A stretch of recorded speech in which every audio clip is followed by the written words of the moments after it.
Good morning. So today we're going to do some review for rhetorical analysis. Since Monday, Tuesday, we're going to be writing an entire rhetorical analysis essay. That essay will be worth 100 points. So here are a few things that you could do to review before that effort. You can look back at your essay tracker where you've written a strength and a weakness and a plan of action based on your performance on the Florence Kelly prompt. You can additionally look back at the notes that you should have taken in your skills notebook for rhetorical analysis. You can also look at the two sets of released essays that you have for the JFK prompt and the Florence Kelly prompt. If you go all the way to the end of those packets, you should see how those essays scored. They scored on a 1 to 9 scale instead of a 1 to 6, but there's always going to be a high scorer, a mid scorer, and a low scorer. And you can see the scoring commentary for each of those essays where the people who scored that year would have given some explanation of why each of those deserved the scores that they received. I'm just going to walk through a prompt with you today and just to remind you of some of the things that we have talked about in the past in regards to rhetorical analysis and a little bit about how to structure it, etc. So you will also have access to this prompt on today's materials in addition to having it as part of this video. So this is a prompt from the 2010 exam administration.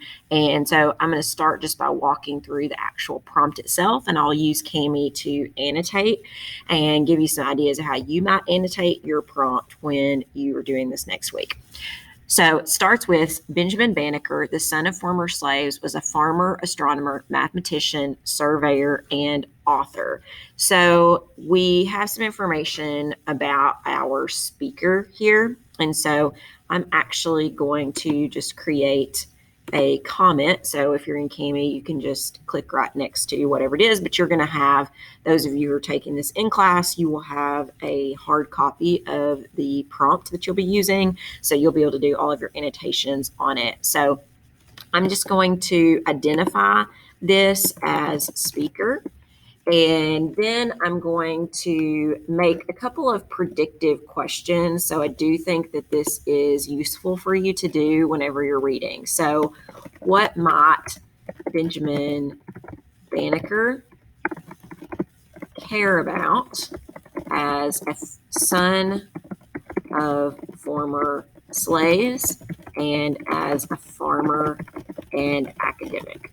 There's not much I can really think about that yet because I don't even know the time period yet. I haven't read the next sentence, but it's good to get yourself to think about that. So we know that this person is African American. We know he's the son of former slaves. So we've got to keep reading to kind of get a sense of, what else he might be interested in. So the next sentence says, in 1791, he wrote to Thomas Jefferson, framer of the Declaration of Independence and Secretary of State to President George Washington. So we now have our audience. And so I'm just going to make a little note here. Audience, Thomas Jefferson. And the details that are given about him, framer of the Declaration of Independence and Secretary of State to President George Washington. We also have context as far as occasion. So 1791 is the occasion. And we can activate any prior knowledge that we might have about that time period. So this is early American history. And so we haven't even been a country for very, very long at this point in 1791. So we could be even asking ourselves what it would, or why would a former slave be contacting, or not former slave, sorry, why would the son of former slaves be writing a letter to Thomas Jefferson? And you can even think about what, Thomas Jefferson is known here, at least, for being the framer of the Declaration of Independence and the Secretary of State to President George Washington. So, thinking about those two things. Then the next sentence says, read the following excerpt from the letter and write an essay that analyzes how Banneker uses rhetorical strategies to argue against slavery. And so I'm going to try to do shapes so that I can make a little circle around the word analyze. So that's our verb, and that's what we need to be doing. And then if we ask ourselves, analyze what, then I think that the answer to that question is how Banneker uses rhetorical strategies to argue against slavery. So sometimes in that prompt sentence, we will have analyze how Banneker uses rhetorical strategies to achieve purpose, right? But here they're actually telling us what his argument is, right? That he's trying to argue against slavery. And so we need to be thinking about how he's going to be doing that. We can also be thinking already about how would a person who's the son of former slaves be uniquely situated to do that? Why would somebody like this be writing to Thomas Jefferson, maybe, rather than writing to the president or writing to some other figure? So we're going to look at the letter and we're going to think about strategies and choices that Banneker is making to try to convince Thomas Jefferson, a wealthy landowner in 1791, that slavery is not something. And Thomas Jefferson, very famously, as an extensive slave owner himself, to argue that slavery is not right. So thinking about the specific choices that he is making. So let's read the first paragraph together. Sir, suffer me to recall to your mind that time in which the arms and tyranny of the British crown were exerted with every powerful effort in order to reduce you to a state of servitude. Look back, I entreat you, on the variety of dangers to which you were exposed. Reflect on that time in which every human aid appeared unavailable, and in which even hope and fortitude were the aspect of inability to the conflict. And you cannot but be led to a serious and grateful sense of your miraculous and providential preservation. You cannot but acknowledge that the present freedom and tranquility which you enjoy have mercifully received, and that it is the peculiar blessing of heaven. So this paragraph, the opening paragraph, I think it's fairly clear what Banneker is kind of leading up to. So he's asking Thomas Jefferson to think back on the time period when he, as a citizen in the American colonies, was suffering under the tyranny of the British crown. And so he is really, in this one long sentence, he is really drawing out the feelings of hopelessness, of feeling frustrated, feeling as if you have no ability to change your situation. And he's saying, think back on that period, think about that, recall that to your mind, and think about how grateful and how fortunate you should be to have been given this gift of being, of being relieved or taken out of that situation, right? So you can ask yourself at this point, why is it that Benjamin Banneker is asking Thomas Jefferson to consider this time period? So if he's writing to argue to Thomas Jefferson about slavery and that slavery should no longer exist, why would he open with telling him to think back to your state of servitude, think back to when you were under the tyranny of the British crown, and think about how lucky you are that you no longer have to do that? So let's go on to the next paragraph. This, sir, was a time in which you clearly saw into the injustice of a state of slavery, and in which you had just apprehensions of the horrors of its condition.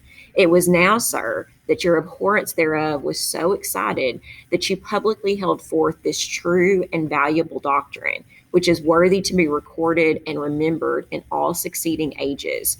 We hold these truths to be self-evident, that all men are created equal, and that they are endowed by their Creator with certain unalienable rights, that among these are life, liberty, and the pursuit of happiness.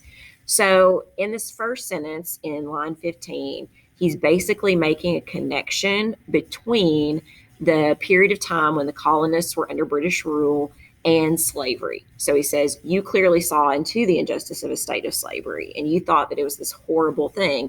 And you also wrote a line in the Declaration of Independence that says that all men are created equal. And so this might give us a little bit of insight into why Benjamin Banneker is specifically writing to Thomas Jefferson.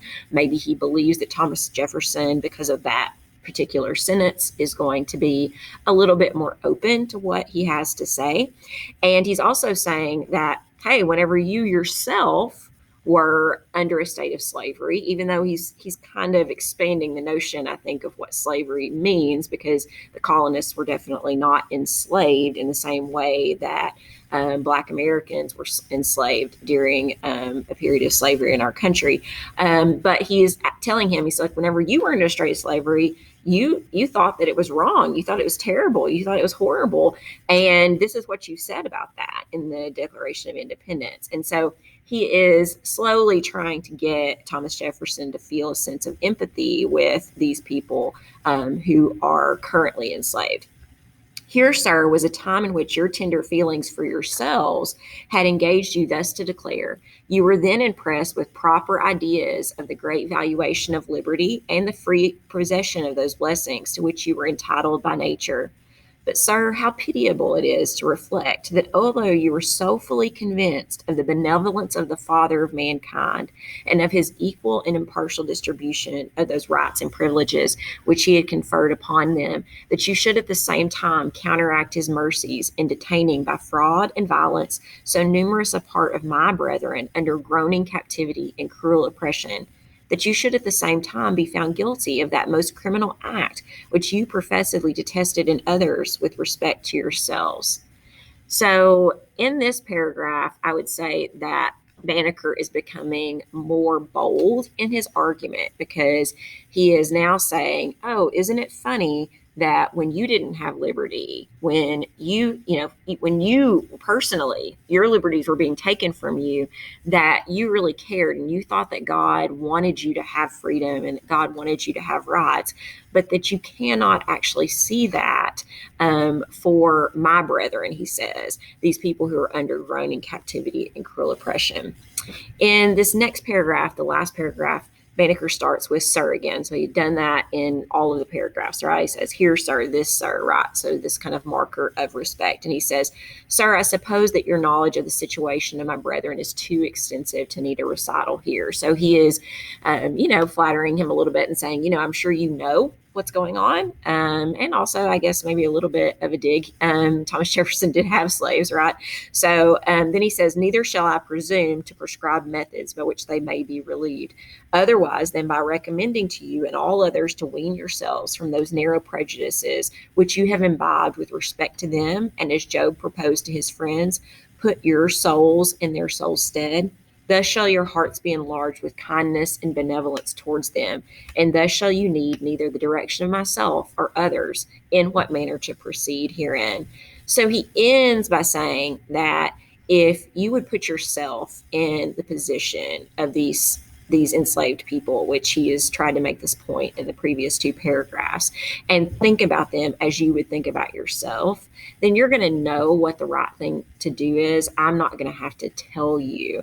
Another thing I wanted to point out about the prompt, and you'll see this in various prompts, is that there are two footnotes here. So in the beginning of the prompt, it says, sir, suffer me to recall, and it gives you the note of allow, that suffer means the same thing as allow. And in this last paragraph, you have the footnote for the Job example, and it says in the Bible, Job is a righteous man who endures much suffering. And so one thing that I wanted to kind of look at with you was how you might organize a response like this. I think this would be a very, very easy response to structure as chronology. So I think if I were doing this, that I would do the first paragraph, I would analyze that in one of my paragraphs, and I would talk about how he is really extending and going into detail about this experience of being under the British Crown to really get a relationship going with Jefferson, right? And to show, I understand, what you went through, and I want you to think about it. And then I would have probably talked about those second and third paragraphs together and talked about how those are both where he's trying to make Jefferson see the similarities between his situation under the British Crown and the situation that enslaved people find themselves in now. And then I would talk about that last paragraph probably as a little bit of a call to action, and a little bit of leaving on a note of flattery that, you can figure out how to fix this particular problem. If you wanted to structure this by choice, which is your other option, I think there are a lot of choices here that you could really delve into. I think there's a lot of emotional word choice and word choice that really does evoke suffering. So things like groaning captivity, cruel oppression, state of servitude, things like the horrors of its condition, some of those words that you could zero in on. I also think you could do something with all of the references to God. So like when he talks about providential preservation in the first paragraph, he talks about the benevolence of the Father of mankind. In the last paragraph, he gives the example of Job, which is from the Bible. There are numerous examples of that. I think that you could talk about how he is comparing, that's another strategy, right? He's comparing the experience of being a colonist under a larger power to the way that the enslaved people feel under the current situation of slavery. So I think there are lots of strategies that you could and choices that you could focus on here. Remembering that as you are doing your analysis is that you can't just skip straight to the effect. So you can't say, oh, well, the words groaning captivity and cruel oppression make it clear how difficult slavery is, and then just move on. You've got to explain how does that particular detail do that. So you might say something like groaning captivity, right?